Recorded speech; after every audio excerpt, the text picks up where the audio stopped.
Bonjour à tous, je m'appelle Cathy Alvarez et je vous souhaite la bienvenue à ce webinaire sur le consortium de réautorisation des chromates pour l'aérospatiale et la défense, autrement appelé le consortium ADCR. Ce consortium a été mis en place dans le but de valoriser l'expertise et la connaissance acquise par les entreprises du secteur aérospatial et de la défense impliquées dans la première vague de demande d'autorisation des chromates et dans le but d'anticiper les problématiques que vont rencontrer ces entreprises qui, au cours des prochaines années, vont devoir procéder à de nouvelles demandes d'autorisation pour poursuivre l'usage de leurs chromates en Union européenne et également au Royaume-Uni. Au cours de ce webinaire, nous allons vous présenter les défis que devra relever le secteur de l'aérospatiale et de la défense pour garantir la continuité de l'utilisation des chromates en Union européenne et pour renouveler les demandes d'autorisation en cours. Nous allons évoquer également le timing relatif à ce nouveau cycle de demande d'autorisation. Vous aurez également un bref aperçu de l'historique, mais également des ambitions du consortium ADCR. Nous allons vous expliquer notamment comment vous et tout autre membre de la chaîne d'approvisionnement, vous pouvez vous impliquer et quels sont les avantages de devenir membre de l'ADCR. Nous aborderons également plus en détail le Brexit et ses implications pour l'autorisation de l'utilisation des chromates pour le secteur de l'aérospatiale et de la défense. C'est un sujet sur lequel nous faisons une veille active et que nous suivons de très près à mesure que la situation évolue au Royaume-Uni. Enfin, nous vous présenterons l'équipe qui sera en charge du travail technique de montage des dossiers de réautorisation au nom du consortium et nous vous expliquerons les prochaines étapes à venir. Cette présentation va durer environ 30 minutes. Sans plus attendre, commençons en regardant les implications de l'autorisation pour votre business. Sans aucun doute, l'autorisation est l'un des processus les plus complexes qui existent. D'un point de vue business, cela nécessite une connaissance complète de la chaîne d'approvisionnement et de la composition des articles, et également de savoir d'où proviennent les substances utilisées dans le cadre de vos activités. L'autorisation exige également que les entreprises prennent des décisions stratégiques, et nous pouvons généralement identifier 5 différentes stratégies possibles que vous pouvez décider de suivre. Tout d'abord, vous pouvez remplacer la substance par une alternative appropriée ou adapter votre process pour éviter son utilisation. Mais il faut noter que cela n'est possible que si vous êtes le détenteur du design. Vous pouvez également repenser le design des articles pour éviter l'utilisation de la substance. Et là encore, ce ne sera possible que si vous êtes le propriétaire de ce design. Une autre possibilité, vous pouvez envisager de demander une autorisation et rejoindre un consortium pour travailler avec les autres demandeurs. Vous pouvez également vous assurer que votre utilisation est couverte par une autre autorisation, autrement dit par quelqu'un d'autre dans votre chaîne d'approvisionnement. Ici, il faut souligner que les utilisations dans le contexte de l'autorisation REACH sont souvent très spécifiques à des entreprises individuelles et il peut être assez risqué de se reposer sur le fait que quelqu'un d'autre va couvrir vos utilisations, notamment en raison du fait qu'un niveau de détail élevé est requis.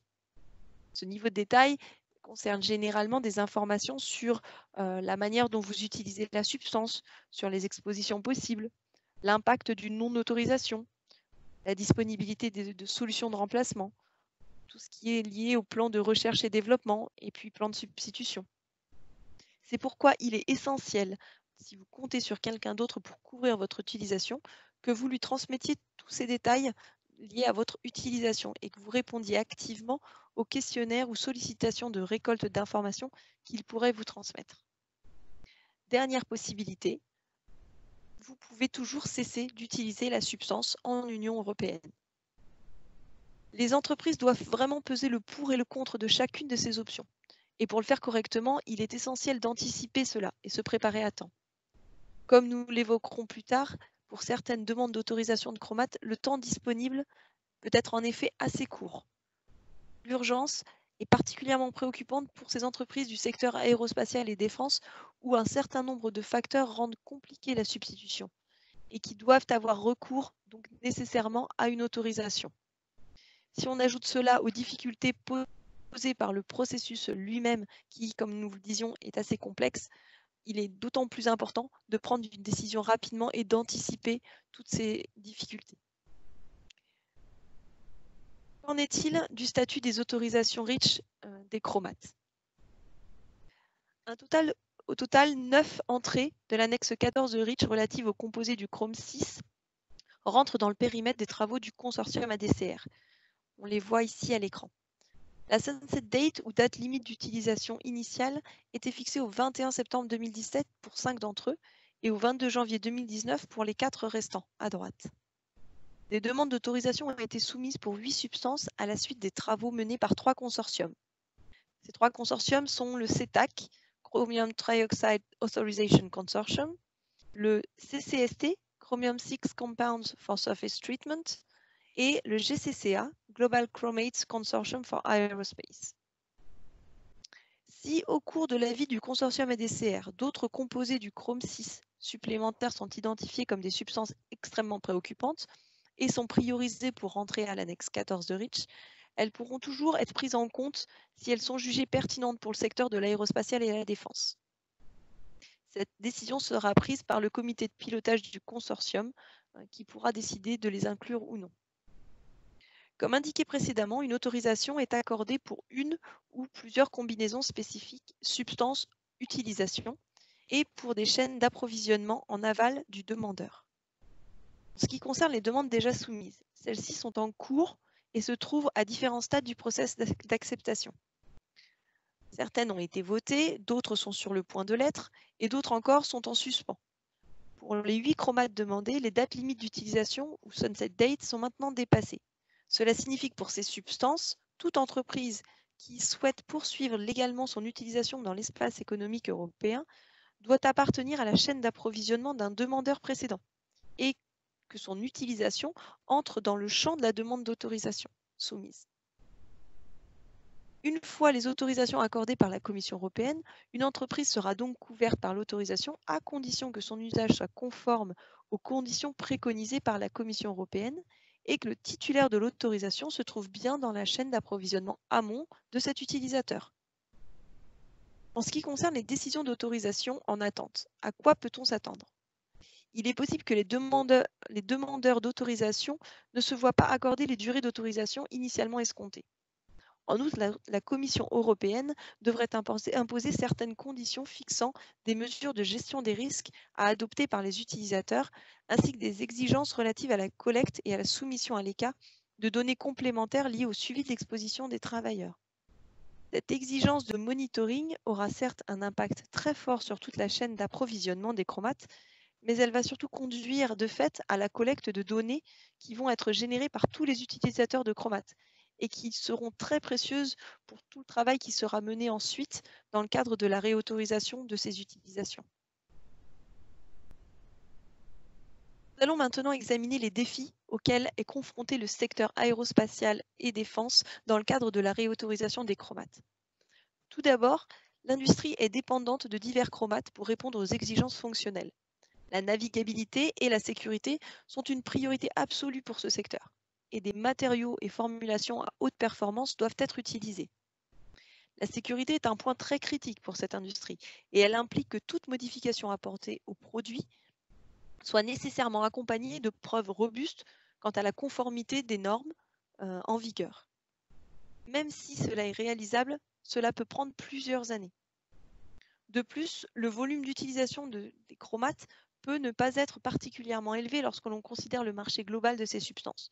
Par exemple, les volumes de formulation de spécialité utilisés par les entreprises de l'aérospatiale et de la défense sont souvent assez faibles comparés au volume de produits en globalité par les formulateurs.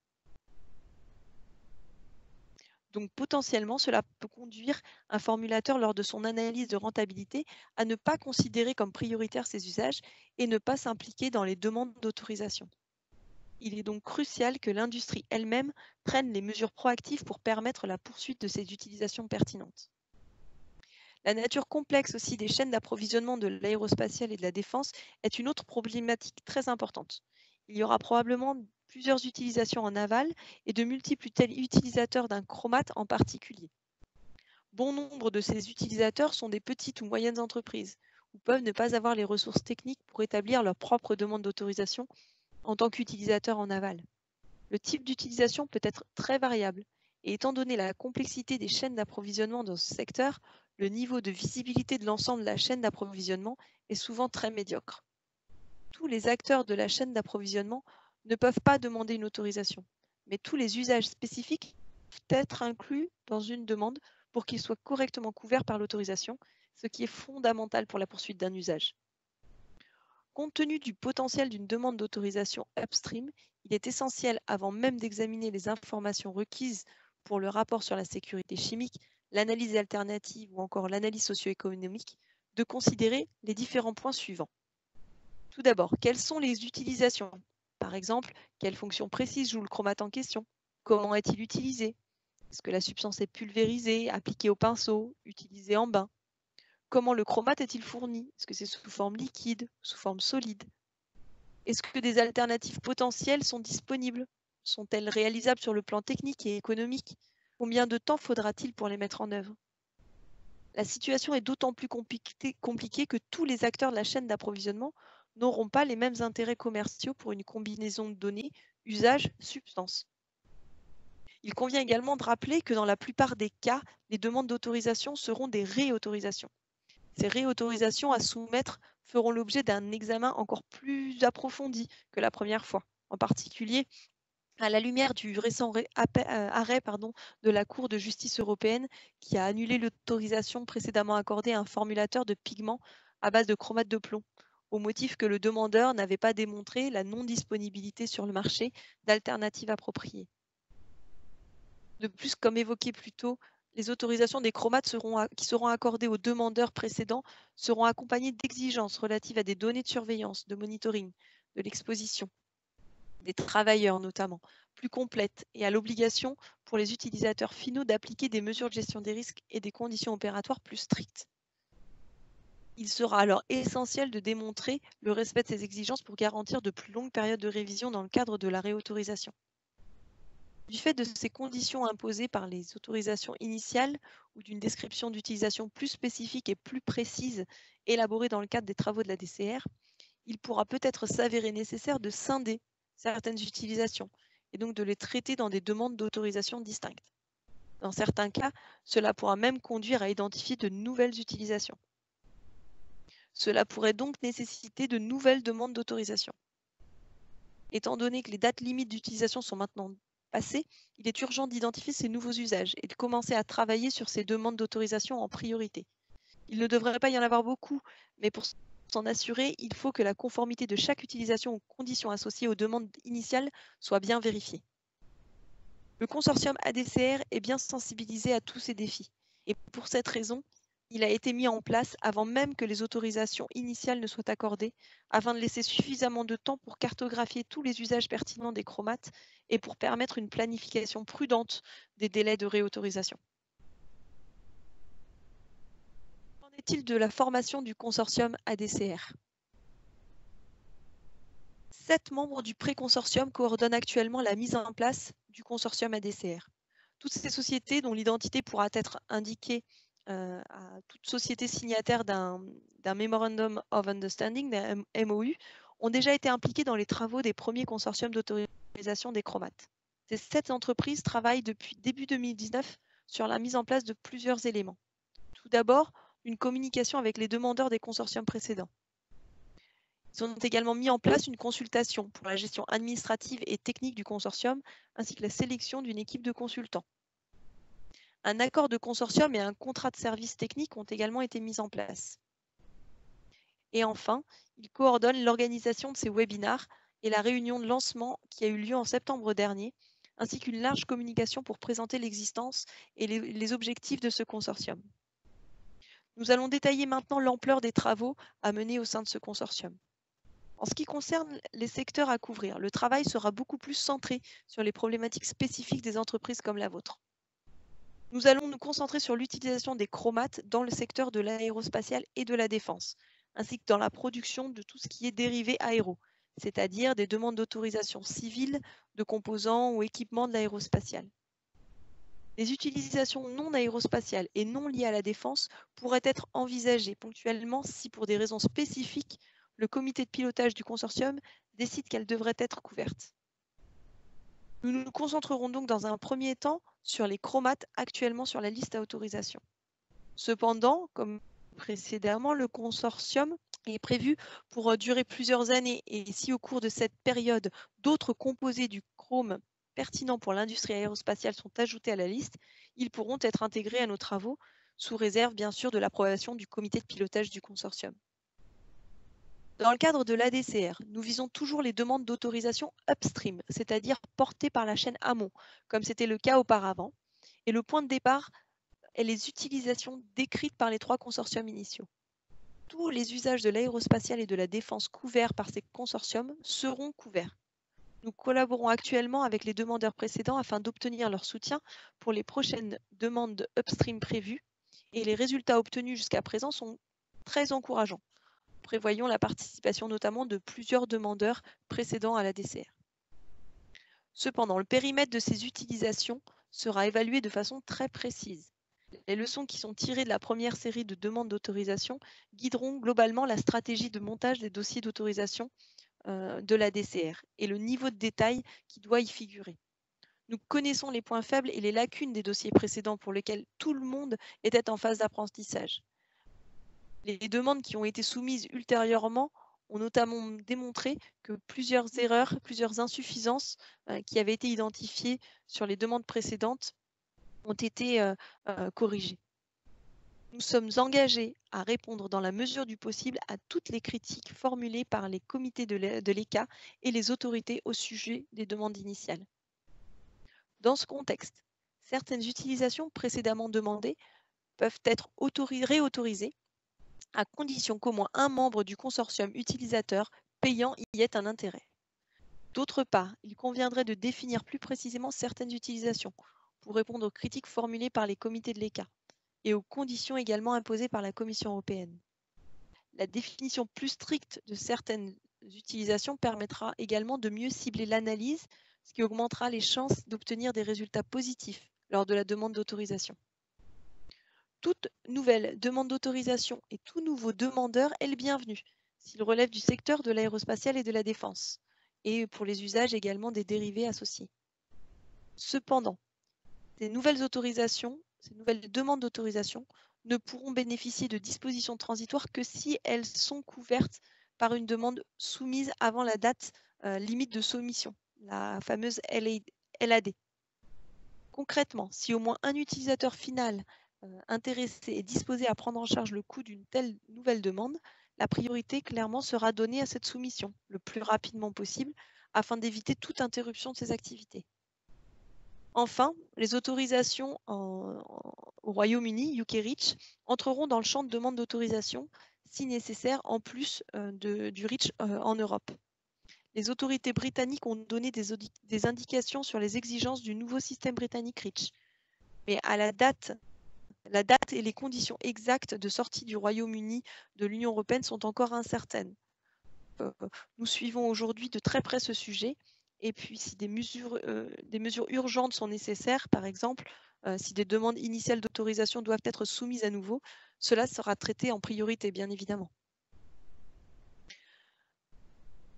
Du principe de partage des coûts au sein du consortium ADCR.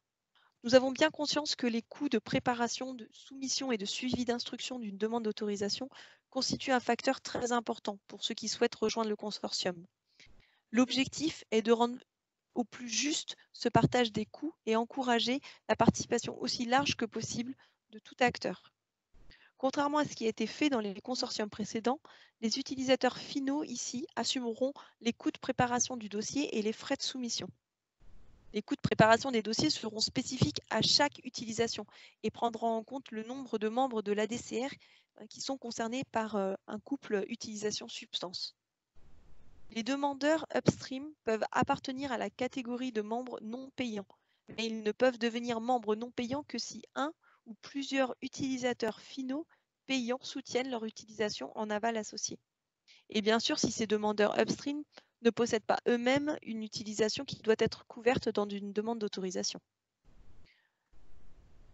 Enfin, il y aura une différence de coût entre les grands groupes et les PME en faveur de ces dernières. Cela paraît effectivement pertinent pour tenir compte des différentes capacités des entreprises à supporter les coûts de l'autorisation, mais également pour rendre le consortium plus attractif pour ces PME, ce qui globalement profitera à l'ensemble de la chaîne d'approvisionnement. doit rejoindre le consortium? Comme indiqué précédemment, le consortium ADCR est actuellement en contact avec les demandeurs précédents pour obtenir leur soutien et participation. Et c'est en bonne voie. Mais l'adhésion au consortium est ouverte également à tout nouveau demandeur upstream, tels que les importateurs ou les formulateurs.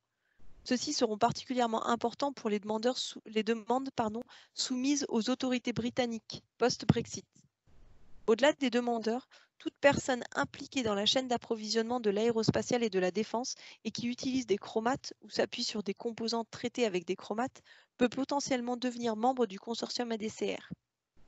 Les membres possibles de l'ADCR sont donc les équipementiers, qu'on désigne ici par OEM, les fournisseurs des donneurs d'ordre en mode build to spec ou build to print, les sociétés de maintenance, de réparation et d'opération, MRO, également les compagnies aériennes. Quels sont les avantages à rejoindre le consortium ADCR? Nous espérons qu'à ce stade du webinaire, vous avez quand même une bonne idée maintenant du contexte dans lequel a été créé le consortium ADCR. Nous vous avons transmis également une idée des principes clés qui sous-tendent son fonctionnement et en définitive la manière dont il peut vous permettre de garantir la continuité des activités de votre entreprise. Nous sommes convaincus que l'adhésion au consortium ADCR permettra d'offrir de réels avantages à ceux qui le rejoignent. Tout d'abord, votre adhésion vous permettra de prendre en main les challenges liés à l'autorisation des chromates et votre propre conformité réglementaire à REACH. Il est évident que pour que les réautorisations soient accordées avec de plus longues périodes de révision, les demandes de réautorisation doivent être plus détaillées, plus ciblées, ce qui signifie nécessairement qu'elles seront plus spécifiques et plus restreintes que précédemment, avec des données mieux validées, représentatives des conditions réelles d'utilisation sur les sites. De plus, comme vous le savez, les chaînes d'approvisionnement de ce secteur sont complexes. Donc, si vous souhaitez vous assurer que vos conditions spécifiques sont couvertes et que votre combinaison usage-substance qui vous est spécifique sera prise en charge, ne partez pas du principe que quelqu'un d'autre va se charger de votre dossier d'autorisation REACH. Il est important d'agir dès maintenant, de vous asseoir à la table où les décisions concernant les secteurs de l'aérospatiale et de la défense vont être prises. Il est également important d'encourager vos fournisseurs et vos clients à rejoindre le consortium. Ils seront certainement en mesure de fournir des données, des informations et des perspectives qui nous aideront à affiner l'analyse, à réduire les incertitudes et surtout à bâtir des arguments plus solides. Nous sommes convaincus que le fait de former un groupe dédié spécifiquement au secteur de l'aérospatiale et de la défense donnera aux arguments qui seront énoncés d'une même voix beaucoup plus de poids, non seulement au stade de la soumission des demandes, mais également après la soumission, lorsque ces demandes de réautorisation devront être défendues auprès des autorités. De plus, en rejoignant le consortium ADCR, vous pouvez être certain de rejoindre un organisme qui répond avant tout aux besoins de votre chaîne d'approvisionnement. Le consortium ne va pas se disperser avec des utilisations non pertinentes pour le secteur et avec des usages diffus. On gagnera ainsi en efficacité sur la stratégie de demande d'autorisation, sur l'argumentation à tenir, avec moins de lacunes en matière d'information et surtout moins d'incertitudes. Cela signifie aussi que le consortium sera plus à même de résoudre rapidement les problèmes spécifiques liés au secteur au fur et à mesure qu'ils surviendront. Pour ceux d'entre vous qui sont situés en dehors de l'Union européenne, le fait de suivre ce webinaire aujourd'hui signifie que vous êtes probablement au courant des défis qui vous attendent. Les entreprises non européennes ne doivent pas sous-estimer le risque de rupture de la chaîne d'approvisionnement en raison d'impact sur vos fournisseurs, les formulateurs ou les clients établis dans l'Union européenne. Encore une fois, appartenir au consortium ADCR vous aidera à maîtriser ces risques en mettant en commun les ressources et en partageant les coûts des nouvelles réautorisations. Nous espérons également que vous communiquerez ce message à d'autres entreprises avec lesquelles vous êtes en contact, mais qui ne sont peut-être pas au courant des risques ou qui considèrent que le règlement REACH ne les affecte pas vraiment. Enfin, juste rappeler que lors de la création du consortium, il a été délibérément décidé de limiter les coûts pour les PME. Nous pensons vraiment que les PME doivent être présentes et représentées aussi largement que possible avec des règles de partage de coûts qui ont été définies dans cet objectif. Quel est le calendrier des actions à venir? Au cours du premier semestre de cette année, nous avons été bien occupés, à vrai dire, à organiser notamment les premières actions du pré-consortium, à mener des discussions avec les demandeurs des précédents consortiums, à suivre également l'évolution de la réglementation et à sélectionner les consultants qui seront en charge des travaux du consortium ADCR. Au début de l'été, une réunion de lancement du pré-consortium a été organisée avec l'équipe de RPA à Londres les 10 et 11 juillet. Depuis, nous avons activement travaillé pour, tout d'abord, définir les termes et conditions de l'accord de consortium et du contrat de service. Ces deux contrats sont en vigueur aujourd'hui. Le consortium existe officiellement et son accord a été signé à ce jour par 9 entités juridiques.